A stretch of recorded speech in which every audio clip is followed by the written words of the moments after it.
A paz do Senhor Jesus Cristo. Seja bem-vindo ao nosso canal 1517 Sola Escritora. Meu nome, Maria José Ponciano. Se você não é inscrito, inscreva-se. Se você já é inscrito, fique conosco, compartilhe este vídeo. Dando a sequência nos dois primeiros vídeos sobre a inspiração da palavra de Deus, vamos fazer uma pequena recapitulação. No primeiro vídeo, nós meditamos na afirmação de Jesus, no Evangelho de João, no capítulo 17, no versículo 17. A tua palavra é a verdade. No segundo vídeo, nós meditamos que o apóstolo Paulo nos afirmou a respeito da inspiração da Sagrada Escritura. A Escritura é divinamente inspirada. Na sua segunda carta a Timóteo, no capítulo 3, no versículo 16, ele nos afirmou isso. O apóstolo Pedro também nos afirma a respeito da inspiração da Sagrada Escritura, na sua segunda carta, no capítulo 1, no versículo 21, a profecia nunca foi produzida por vontade de homem algum, mas os homens santos falaram inspirados pelo Espírito Santo. Dando a continuidade a esse pensamento, vamos meditar em três correntes que durante a história da igreja afirmam e não afirmam que a palavra de Deus é a verdade. Vamos começar com esta afirmação. A palavra de Deus é a verdade. Durante 18 séculos de história da igreja, foi afirmado que a palavra de Deus é a verdade. A este pensamento, a esta teoria, nós chamamos de ortodoxia, ou seja, a ortodoxia afirma que a palavra de Deus é a verdade. Mas o modernismo ou o liberalismo teológico surgiu se opondo a esta verdade. Eles se opuseram à ortodoxia tradicional. Quais são as suas teorias? Vamos ver um pouquinho de cada uma. Iluminação. Partes da Bíblia são inspiradas. Intuição. Negam totalmente a existência de algum elemento divino nas Escrituras. E a mais enfática de todas, eles afirmam que a Bíblia meramente contém a palavra de Deus.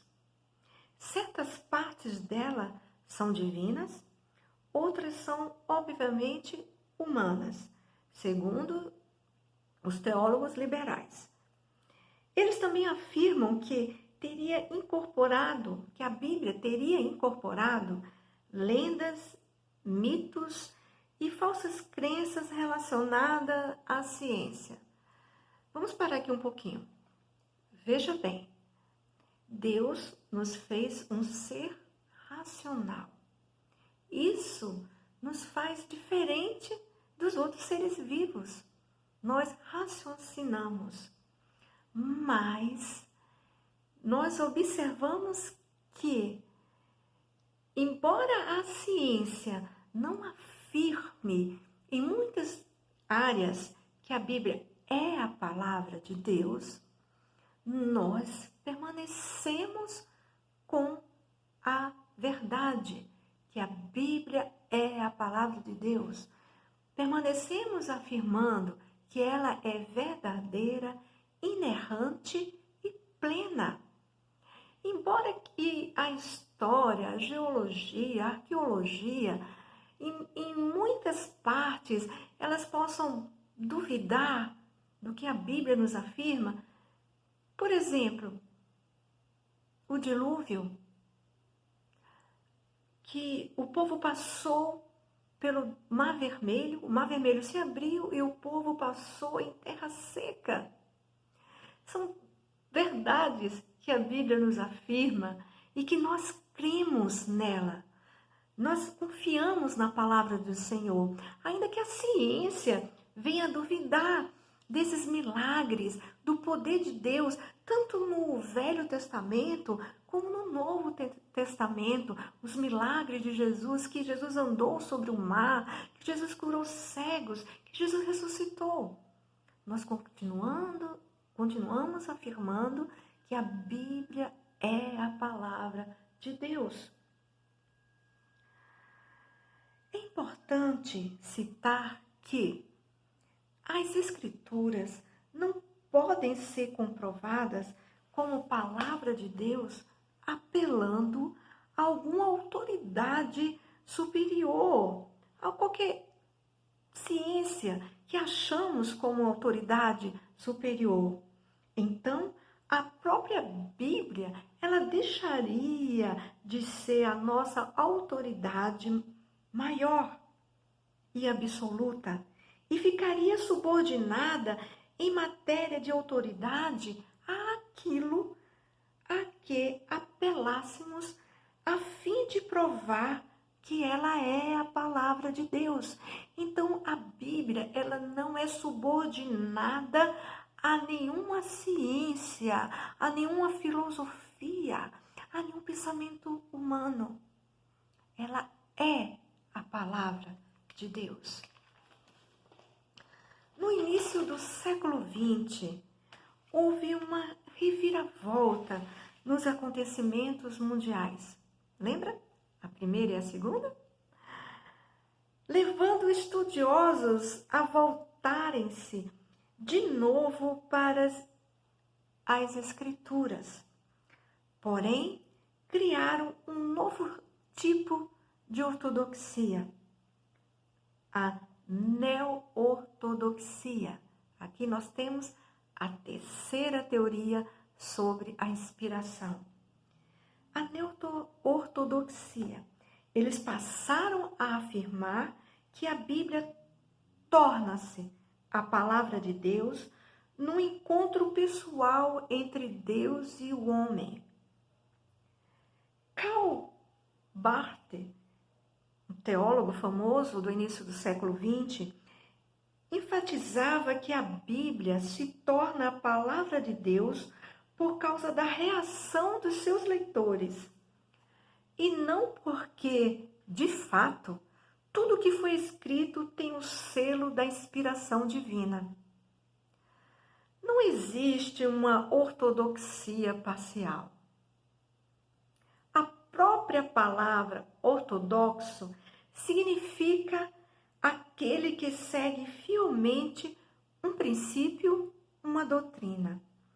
As Escrituras não se tornam a palavra de Deus, elas são a palavra de Deus. Assim, como o apóstolo Paulo, perante o tribunal do governador Félix, afirmou: sirvo ao Deus de nossos pais, crendo tudo quanto está escrito na lei e nos profetas. Atos, capítulo 24, versículo 14. Ele nos deixou este exemplo.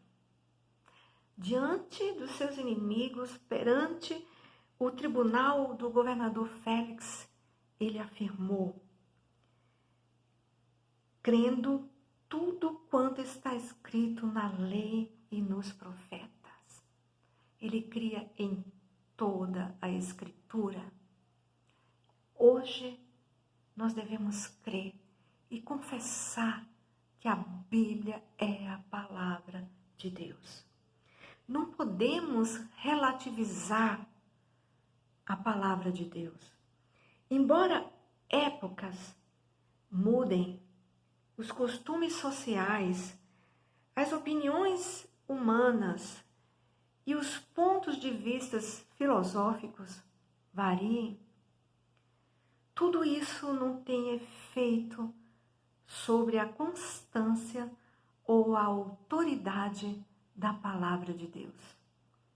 O relativismo do pensamento humano não afeta a autoridade das Sagradas Escrituras.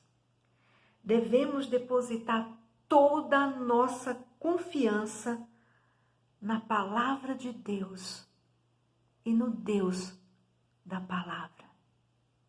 Que Deus te abençoe e que Deus tenha misericórdia de nós.